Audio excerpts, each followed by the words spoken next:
Digital marketing నేర్చుకుని AI tools వాడుతూ డబ్బులు సంపాదించాలనుకుంటున్నారా? ఈ నెంబర్కి కాల్ చేయండి. అమ్మ, పెళ్ళైన తర్వాత భార్యాభర్తలు సంతోషంగా ఉంటే పేరెంట్స్కి అంతా హ్యాపీ. ఎవరికైనా హ్యాపీ. భార్య పిల్లలు పుట్టిన తర్వాత భార్యాభర్తలు హ్యాపీగా ఉంటే, అంటే తల్లిదండ్రులు హ్యాపీగా ఉంటే పిల్లలకి హ్యాపీ. అంతే కదా. అందరి సంతోషం ఎక్కడి నుంచి వస్తుంది అంటే ఈ భార్యాభర్తల నుంచే వస్తుంది. అవును. ఇటు పేరెంట్స్కి కానీ ఇటు పిల్లలకి కానీ. సో అలాంటి భార్యాభర్తలు హ్యాపీగా ఉండాలి, అన్యోన్యంగా ఉండాలి అంటే ఎలా ఉండాలి అంటారు? భార్యాభర్తలు అంటే ఏంటండి, ఇప్పుడు మీరు విన్నారో లేదో, ఒక కాడెద్దులు అంటారు.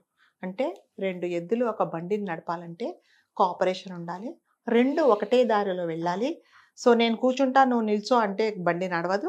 అట్లాగే ఇంకొకటి కూర్చొని ఇంకొకటి నిల్చుంటే కూడా నడవదు. సో ఇద్దరిది ఒకటే అభిప్రాయం ఉండాలి. ఎవరివైనా సరే వాళ్ళు, నువ్వు చెప్పింది నేను గౌరవించాలి, ఆ హస్బెండ్ చెప్పింది లైక్ వైఫ్ చెప్పింది హస్బెండ్, ఇద్దరికిద్దరు ఒకరి అభిప్రాయాలు ఒకరు గౌరవించుకొని ఉంటే అందులో ఏమి గొడవలు ఉండదు. అసలు మధ్యలో మూడో మనిషి ఇన్వాల్వ్మెంట్ కూడా అస్సలు అవసరం లేదు, అస్సలు ఉండదు. సో ఇప్పుడు ఒక బండి ఎలా నడుస్తుందండి, 2 కరెక్ట్గా చూడండి. మనం ఏదో చెప్పినట్టుగానే ఇది ముందు అడుగు వేస్తే ఇది కూడా ముందు అడుగు, అది ఆగిపోతే ఇది ఆగిపోతుంది. వాళ్ళకేం ఫోన్లు చేసుకొని చెప్పలేదు, నేను ఆగుతున్నా నువ్వు ఆగమని చెప్పట్లేదు. సో అదేంటంటే అలా ఉండాలి. సంసారం అనేది అలా ఉంటుంది అనుకోండి, మీకు అసలు ఏమీ గొడవలు ఉండవండి. మీ ఇద్దరి సమస్యలు మీరే పరిష్కరించు. ఇప్పుడు చూడండి, ఆ బండి వెళ్తూ ఉంటుంది, ఒకటి కూర్చుంటుంది కాబట్టి ఇది రెండోది కూడా కూర్చుండిపోతుంది. అందుకే వాళ్ళ ప్రయాణం సాఫీగా జరుగుతుంది. అంతే కదా. ఇప్పుడు ఒకటి కూర్చొని ఒకటి నిల్చుంటే ఎలా నడుస్తుంది? అలాగే మన సంసారం అంటే కూడా అట్లాగేనండి. సో ఏదైనా సరే ఒకరికొకరు అర్థం చేసుకుని ఒకరి మాటకు ఒకరు విలువ గౌరవించుకుంటూ ఉంటే దాంట్లో ఏమి గొడవలు ఉంటామండి. ఈ మధ్యలో ఉంటారు చూడండి, ఈ మధ్యలో మనిషి ఇన్వాల్వ్మెంట్ ఎటువైపోయినా, ఇటు తల్లిదండ్రుల వైపు కానీ ఇటు వైపు కానీ హస్బెండ్ వైపు కానీ ఎంత తక్కువ ఇన్వాల్వ్మెంట్, మనం ఇంతకుముందు ఎపిసోడ్స్లో చెప్పుకున్నట్టుగా ఎంత తక్కువ ఇన్వాల్వ్మెంట్ ఉంటే అంత హాయిగా ఉంటుంది. వీలైనంత వరకు 99.9% మీ ఇద్దరే ఆలోచించుకోండి. మీ ఇద్దరే దానికి ఒక సొల్యూషన్ ఉందా లేదో అని ఆలోచించుకోండి. చెలికి గాలివానలాగా చిన్న సమస్యను పెద్దగా చేసుకుంటాం. చిన్నదే ఉంటుందండి, ఏముండదు అందులో దానికి పెద్ద నువ్వు ఎక్కువ నేను ఎక్కువ ఈగో ప్రాబ్లమ్స్ అది ఇది చేసేసుకొని పెద్ద గొడవ చేసేసుకొని ఈవిడంతకు ఈవిడ ఉంటుంది, ఆయనంతకు ఆయన ఉంటాడు. సరే వాళ్ళకు ఒకవేళ పిల్లలు ఉంటే ఆ పిల్లల మధ్యలో అనవసరంగా సఫర్ అవుతారు అనమాట. సో ఈగో ప్రాబ్లం ఏంటంటే, నువ్వు చెప్పింది నేను వినాలా, నేను చెప్పింది నువ్వు వినాలి. ఎందుకంటే మళ్ళీ ఈక్వాలిటీ, నువ్వు సంపాదిస్తావు, ఏం సంపాదిస్తావు, నువ్వు డ్యూటీ చేస్తావు, నేను డ్యూటీ చేస్తున్నా, ఇవన్నీ ఉంటాయి అన్నమాట. ఉండొచ్చు ఎవరైనా సరే. ఇప్పుడు మనం అనుకున్నట్టుగా ఒకవేళ పెద్దలు గురించిన సంబంధం అయితే ముందే మాట్లాడుకుంటాం కదా, ఏంటి నీ కమిట్మెంట్స్ ఏంటి, నా కమిట్మెంట్స్ ఏంటి, మరి అమ్మ వాళ్ళను ఎవరు చూడాలి, మీరు చూడాలి. ఒకవేళ అమ్మాయి ఒకతే కూతురు అనుకోండి, తప్పకుండా తల్లి కూతురు అనేది చూడాలి. సో అది తప్పకుండా, అది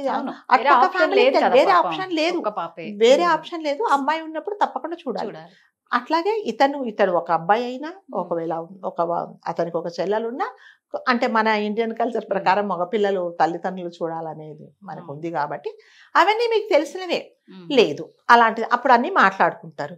మరి అప్పుడంతా మాట్లాడుకున్నప్పుడు రేపు ఏదన్నా పరిస్థితుల్లో, తప్పనిసరి పరిస్థితుల్లో అబ్బాయి వాళ్ళ తల్లిదండ్రులు వచ్చినప్పుడు ఇక్కడ ఈవిడకి గొడవ, ఎన్ని రోజులు ఉంటారు, ఎన్ని రోజులు వెళ్తారు, ఇవన్నీ గొడవ, అవన్నీ నీకు తెలుసు కదా. మరి అతనికి ఆప్షన్ లేదు, ఆయన వాళ్ళు they have to stay with him only. మరి అలాంటప్పుడు ఇంకా వాళ్ళు ఎక్కడికి వెళ్ళకపోవాలి? అందుకని అది కూడా ఈ అమ్మాయి అర్థం చేసుకోవాలి.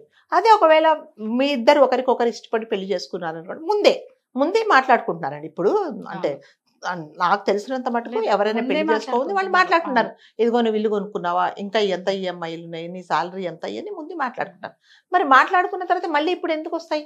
ఎందుకు మీ ఇద్దరికి లైక్ డిఫరెంట్ ఒపీనియన్స్ వస్తాయి? మీరు ఒకటి చెప్తారు, నేను ఒకటి చెప్తా. ఇవన్నీ ఏంటంటే మళ్ళీ అండర్స్టాండింగ్ లేకపోవడం. పెళ్లి అయ్యేంత వరకు ఉన్నంత మీరు అర్థం చేసుకునేది పెళ్ళి అయిన తర్వాత ఎందుకు మీరు అర్థం చేసుకోవటం లేదు? అంటే అదొకటి ఒక తంతు ముగిసిపోయింది, ఇంకా మనం కొట్లాడుకున్నా పర్వాలేదు, మనం ఒకరికొకరు తన్నుకున్నా పర్వాలేదు, అది కాదు కదా. మీరు ఫస్ట్ కలుసుకున్నప్పుడు ఎంత పవిత్రంగా మన ఇద్దరం కలిసి జీవించాలనుకున్నారో లాస్ట్ వరకు అలాగే ఉండాలనుకోండి, ప్రతిరోజు అనుకోండి, గొడవలు ఏమీ ఉండదండి. ఇంకా గిల్లి కజ్జాలు పెట్టుకుంటారు అనమాట. ఇప్పుడు పోట్లాడుకున్న తర్వాత ఈవిడ ఏం చేస్తుందంటే, వైఫ్ నాతో మాట్లాడటం లేదు, ఎట్లాగైనా తనే మాట్లాడాలా నాతో అనేసి పొద్దున్నే ఏం చేస్తుంది, అతను ఆఫీస్కి వెళ్ళే ముందు షేవింగ్ సెట్ తీసుకెళ్ళి దాచేస్తుంది. మరి ఆయనకి షేవింగ్ సెట్ చాలా ఇంపార్టెంట్ కదా. సో ఏం చేస్తాడు, అడగాలి. ఏం చేయాలి, అంత వెతుకుతాడు ఈవిడ నేను అడగడానికి అది ఇది అనేసి ఇక లాస్ట్కి అడుగుతాడు ఆయన నాతో మాట్లాడాడు, నేను మాట్లాడాను, నువ్వే మాట్లాడావు, నీ అవసరం నాతో, అది అయిపోయింది. సో ఇంకా సేమ్ కదా. So both are sailing in the same boat. ఆయన ఏం చేస్తాడు, ఈ రాత్రంతా పోట్లాడింది కదా, నేను పని చేయాలని చెప్పేసి ఆ పంచదార డబ్బా ఎక్కడుందో ఆయన దాచేస్తాడు. ఇప్పుడు ఆవిడికి పిల్లలు ఉంటే పిల్లలకు తెప్పుదామంటే పిల్లలు స్కూల్కి వెళ్ళిపోయి ఉంటారు. ఇప్పుడు కిందికి వెళ్దామంటే టైం ఉండదు. పంచదార డబ్బా ఎవరిని అడగాలి, ఆయనని అడగాలి, ఎక్కడ పెట్టారని. నువ్వే నాతో మాట్లాడావు. ఇవన్నీ ఏమిటంటే చిన్న చిన్న పోట్లాటలే, అంతా ఏముంది, అది సరదాగా తీసుకుంటే బాగానే ఉంటది. నువ్వు నాతో మాట్లాడలేదు కదా, పోట్లాడావు కదా, ఇది నీకు అవసరం కదా, నేను దాచిపెట్టాను, మాట్లాడావు కదా, అయిపోయింది కాంప్రమైజ్. అట్లాగా నువ్వు మాట్లాడలేదు కదా, నువ్వు మాట్లాడకుండా నేను ఆఫీస్కి వెళ్తాను, నా మూడంతా బాగోదు, అందుకని చెప్పేసి నేను కావాలని దాచావు, నువ్వు నాతో మాట్లాడావు, అయిపోయింది. అలా తీసుకుంటే పర్లేదు పాజిటివ్గా. నెగిటివ్గా ఏం ఆలోచిస్తారు, నువ్వే నాతో మాట్లాడావు, నేను మాట్లాడాను, నువ్వే మాట్లాడావు. అలాంటప్పుడు మళ్ళీ గొడవలే. కొంతమంది చాలా వైఫ్స్ కూడా చాలా అర్థం చేసుకొని ఉండే వాళ్ళు కూడా ఉన్నారండి. అలా నేను అందరూ ఉన్నారని నేను చెప్పటం లేదు. అర్థం చేసుకొని ఉండే వైఫ్ ఉన్నారు, వైఫ్ ఉంటుంది, హస్బెండ్ ఉంటుంది, అందరి సంసారాలు అలా లేవండి. కాకపోతే ఏమిటంటే ఎప్పుడైనా చెడు హైలైట్ చేస్తాం కదా, లైమ్ లైట్కి వచ్చేది ఎప్పుడైనా సరే చెడు జరిగినప్పుడే. మంచి వాళ్ళని ఎవరు ఎగ్జాంపుల్ తీసుకోవటం లేదు. సో ఒక ఆవిడ అట్లాగే ఏం చేసిందంట, ఒక ముని దగ్గరికి, ఒక మహర్షి దగ్గరికి వెళ్ళిందట. చాలా రష్ ఉన్నారు, ఆయన దర్శనం కావడమే మహాభాగ్యం. చాలా వెయిట్ చేసిందంట, ఏం తొందరపడలేదు, లాస్ట్ వరకు ఉంది అంట. ఏంటమ్మా ఇంత పొద్దున వచ్చావు, నేను చూస్తున్నాము, ఇంతసేపు ఉన్నాము, శిష్యులు అడిగితే నేను ఆయనతో గురువు గారితో మాట్లాడాలి అని చెప్పిందట. సరే మరి లేట్ అవుతుందంటే పర్వాలేదు అని ఆయనను కలిసింది, నమస్కారం పెట్టింది. ఏంటమ్మా నీ సమస్య అంటే, సార్ గురువుగారు మా వారు నాకంటే ముందు చచ్చిపోవాలి అని చెప్పిందట. అదేంటి విచిత్రంగా కోరుకుంటున్నావు, అదేమిటంటే మా వారు నేను లేకపోతే ఉండలేరు, ఆరోగ్యం బాగుండదు, నేను పోతే ఆయనను ఎవరు చూడలేరు, ఆయన కనీసం ఆకలి అవుతే నాకు ఆకలి అవుతుందని చెప్పి ఆయన అడగడానికి కూడా ఆయనకి చేత కాదు, అంతటి అమాయకుడు. నేనంటే ఆయన పోయిన తర్వాత ఎట్లాగైనా బతుకుతాను, నేను 4 ఇళ్లలో పని చేసుకొని బతుకుతాను, కాబట్టి ఆయననే పోయేలాగా నాకు అని కోరుకుందట ఆమె. అలాంటి వాళ్ళు కూడా ఉన్నారండి. సో అక్కడ ఏం స్వార్థం లేదండి ఆమెకు. అతను జనరల్గా ఏమంటారండి, మామూలుగా నేను సుమంగళిగా పోవాలి, మా వారి ముందు నేను పోవాలి అని కోరుకుంటారు. ఆవిడ వచ్చి ఏం చేసిందంటే, ఆయనే చనిపోవాలి, నేను ఉన్నప్పుడే నా ముందు ఆయన చనిపోతే నాకు ఇంకా ఇది ఉండదు, నా తర్వాత ఆయన చనిపోతే ఆయన చూసే వాళ్ళు ఎవరు లేరు అని. అంటే అలాంటి ఆడవాళ్ళు కూడా ఉన్నారు హస్బెండ్స్ కోసం. అట్లాగే భార్య కోసం మన చనిపోయిన రంగనాథ్ గారు వాళ్ళ వైఫ్ బట్టలు ఆరేస్తూ 3వ ఫ్లోర్ నుంచి పడిపోతే ఆవిడికి నడువులు ఇరిగిపోయాయండి. 18 సంవత్సరాలు ఆమెను మంచంలో పడుకోబెట్టి ఆయన సేవలు చేశాడు ఆమెకి. అలాంటి భర్తలు కూడా ఉన్నారు, అలాంటి భార్యలు కూడా ఉన్నారు. అలా అని అందరూ లేరు. ఇప్పుడు నవ్డేస్ జనరేషన్ ఏమిటంటే ఎందుకు ఇవన్నీ, ఇంట్లో లేరు, పెద్దవాళ్ళు చెప్పేవాళ్ళు లేరు. లేదమ్మా అదేముంది, చిన్న చిన్న వాటికి ఏంటి తగాదాలు అని చెప్పేవాళ్ళు లేరు. అలాంటి పరిస్థితులు కూడా లేవు. సరే ఎవరి ప్రాబ్లమ్స్ వాళ్ళకు ఉన్నాయి, మనం ఎందుకు ఉంచుకోవటం లేదు, that is another side of the coin. Let us not discuss about that. నేనేమంటున్నానంటే పెద్దవాళ్ళు లేరు కాబట్టి మీరే అన్ని ఆన్సరబుల్ కాబట్టి మీరే అడ్జస్ట్ చేసుకోవాలి.